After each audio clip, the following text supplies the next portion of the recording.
In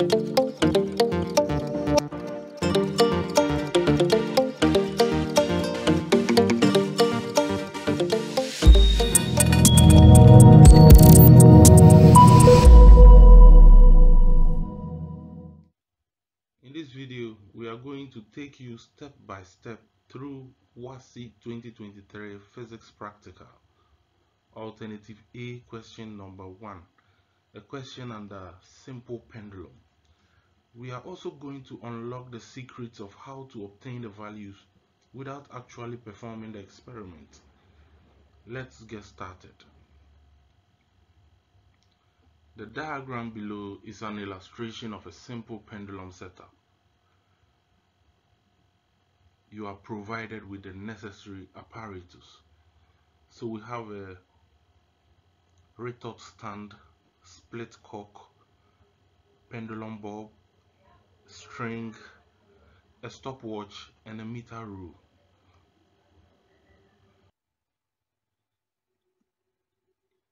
The measuring instruments among the apparatus are the meter rule and the stopwatch. And the least count or readability of the meter rule is 0.1 centimeters, which implies that the smallest length the meter rule can measure is 0.1 centimeters. And also, if we record length in centimeters, it should be in 1 decimal place. And the least count of the stopwatch is 0.01 seconds. That is the smallest time the stopwatch can measure. And also, we are going to record time in 2 decimal places. Use the diagram as a guide to set up and follow the instructions below. So in the diagram, we can see a distance of 80 centimeters from the base of the split cork to the surface of the bench. But in our case, we are placing the retort stand on a laboratory stool. So we are going to measure a distance of 80 centimeters from the base of the split cork to the floor.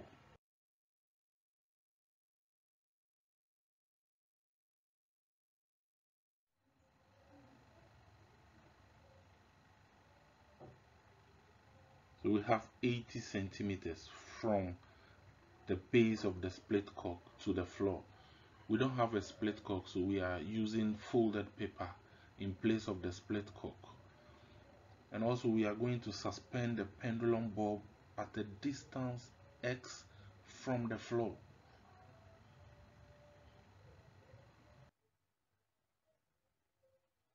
So we have a distance of 80 centimeters from the base of the split cork to the floor.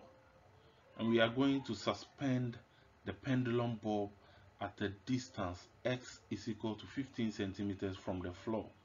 So the distance between the floor and the middle of the pendulum bulb should be 15 centimeters.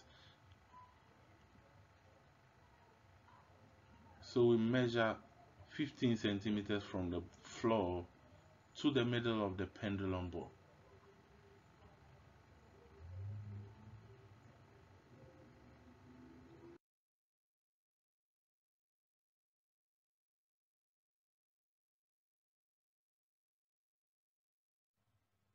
Record the time T for 20 oscillations of the bulb about its rest position. Evaluate T squared. We are going to pull the bulb to this side, release it freely, and start the stopwatch simultaneously. When the bulb moves to the other side and comes back, it will be counted as 1 oscillation, and on the 20th count, we stop the stopwatch.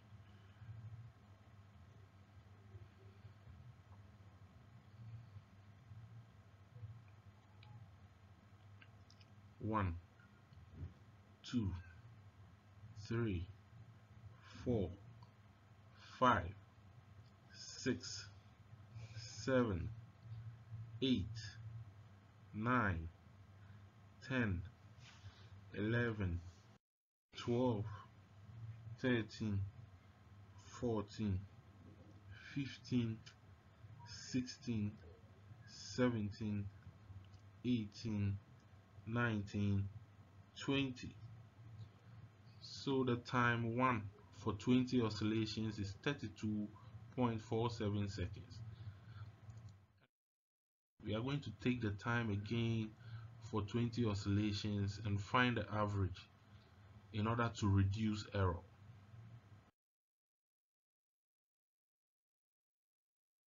1, 2, 3, 4, 5, 6, 7, 8, 9, 10, 11, 12, 13, 14, 15, 16, 17, 18, 19, and 20.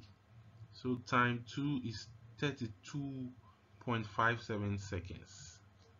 So we take the mean or average of the two times. That will be time 1 plus time 2 divided by 2. So we have 32.47 plus 32.57 divided by 2, which gives 32.52 seconds. And also we evaluate t squared. So 32.52 squared is 1057.55 seconds squared. So we have x in meters. X is 15 centimeters, but when we convert it to meters, we have 0.15 meters. But we leave it in 3 decimal places because the least count of the meter rule is 0.1 centimeters. And if we divide 0.1 by 100, we have 0.001. That is 3 decimal places. That is why we leave x in meters in 3 decimal places. This is the time 1 in seconds, and it's 32.47 seconds. Time 2 in seconds is also 32.57 seconds, and this is the mean time also in seconds, and this is t squared in seconds squared. Okay, so repeat the experiment for x is equal to 25 centimeters, 35 centimeters, 45 centimeters, and 55 centimeters. For each case, record t and t squared.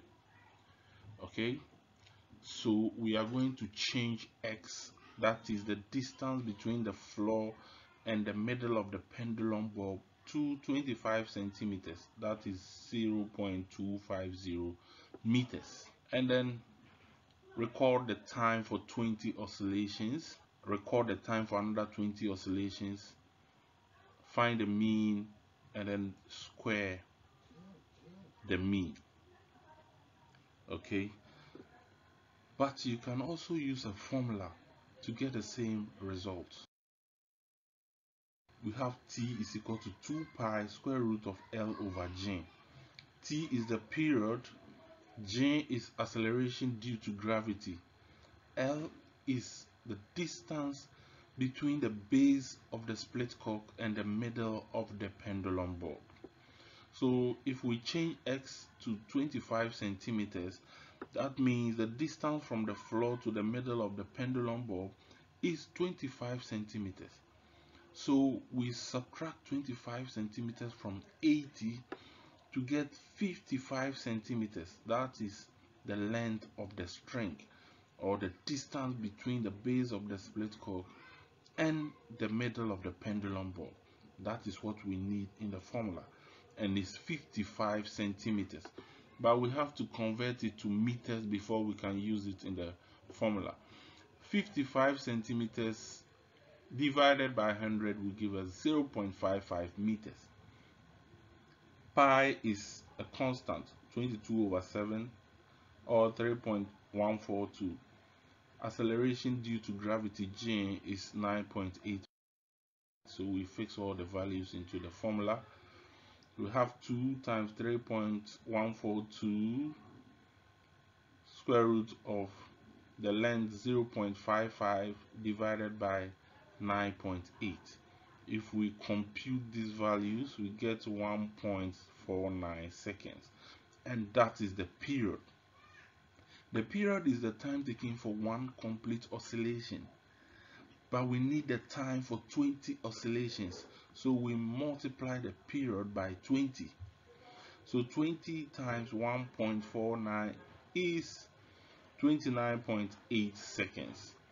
So that is the mean time, 29.80. Since we need the mean time, we leave it in 2 decimal places. And now we have to find a way of getting values for the first trial and the second trial. So now we subtract 0.01 from 29.80, we have 29.79, and again we add 0.01 to 29.80, we have 29.81. And if we find the average of these two numbers, we will still get this. And now we need t squared, so we squared 29.80, which is 888.04. So this is another way of getting the values. And we repeat the experiment for 35 centimeters, 45 centimeters, and 55 centimeters, and tabulate the results. So you can either perform the experiment or use the formula. Plot a graph with t squared as ordinate, that is the vertical axis, and x as abscissa, that is the horizontal axis. So we are not going to touch the values of t squared. These are huge numbers and they contain enough information, and they can be easily plotted on the graph, forgetting the decimal part. And for the values of x, they are decimals and it's difficult to plot them on the graph. So now let's convert them to standard form by moving this point 1, 2, and we record this value as 15 times 10 exponent negative 2 in meters. So 15 multiplied by 10 exponent negative 2 will give you back 0.15. The next value will be 25, the next one 35, 45, and 55. All times 10 exponent negative 2, giving you these values. So we are going to plot these values on the graph. So we draw the vertical and horizontal axis.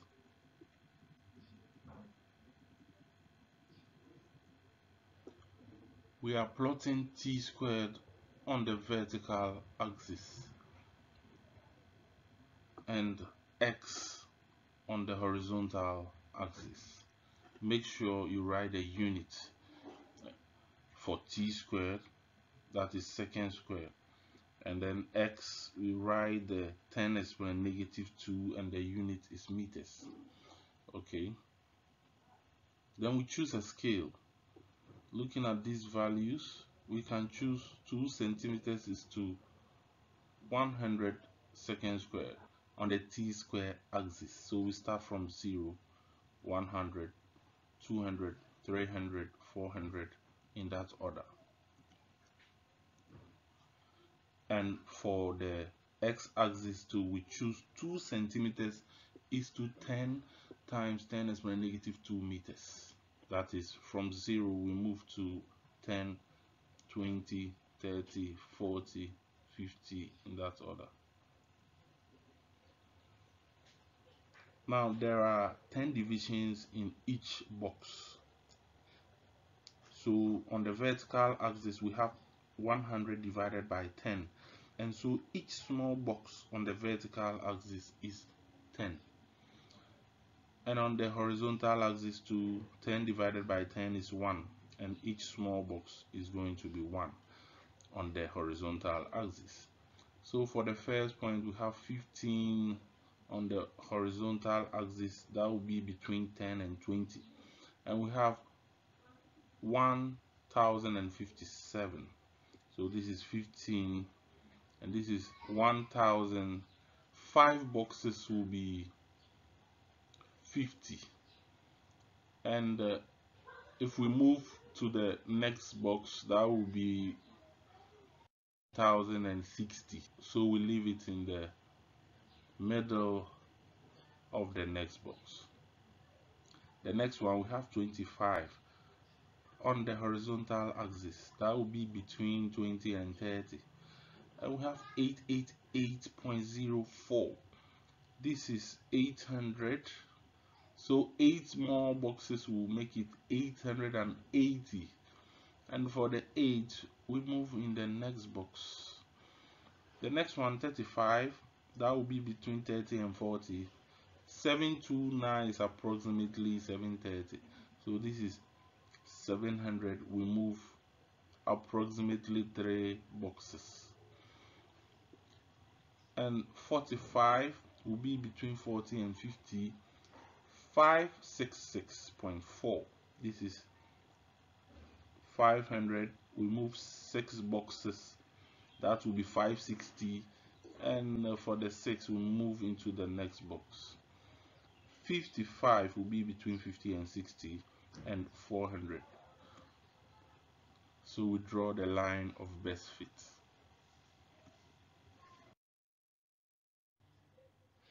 Determine the slope S of the graph.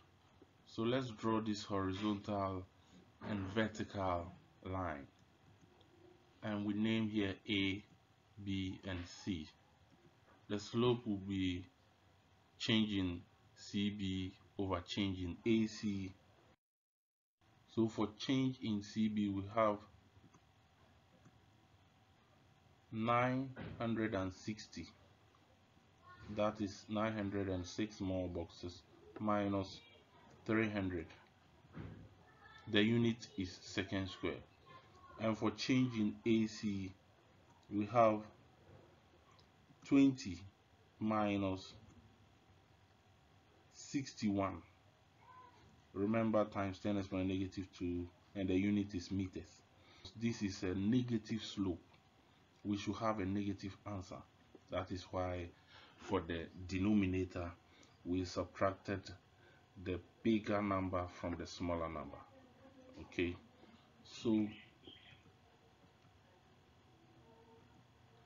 960 minus 300 is 660. The unit is second square, and 20 minus 61 is negative 41 times 10 exponent negative 2 meters, and negative 41 times 10 exponent negative 2 is negative 0.41, and the unit is meters. And then we divide 660 by negative 0.41, giving us negative 1609.76. We have seconds squared at the numerator, and the reciprocal of meters is per meters. Calculate the value of A using the equation S is equal to 1.580 times 10 exponent 4 A inverse. So this can be written as 1.580 times 10 exponent 4 divided by A, since A is an inverse. Let's cross multiply, and let's divide through by the slope S. So A is equal to 1.580 times 10 exponent 4 divided by the slope. But the slope is negative 1609.76 seconds square per meters. And we divide 1.580 times 10 exponent 4 by negative 1609.76. So we have negative 9.82. the reciprocal of per meters is meters, and that of second square is per second square. From the graph, determine the period of oscillation of the bulb when x is equal to 40 centimeters. So we convert 40 centimeters to meters by dividing by 100, which is 0.4, but we leave it in 2 decimal places. And now let's move this point 1, 2 and record it as 40 times 10 to the negative 2 meters. Now this is 40 times 10 to the negative 2. So we draw this line to meet the line of best fit and project it to the t-square axis. So from the graph, when x is equal to 40 times 10 to the negative 2, t squared is 610, 20, 30, 40. So t squared is equal to 640 second squared. So we take square root of both sides, and the square root will cancel the square. T is equal to, the square root of 640 is 25.30, and the square root will cancel the 2 over here, and the unit is seconds.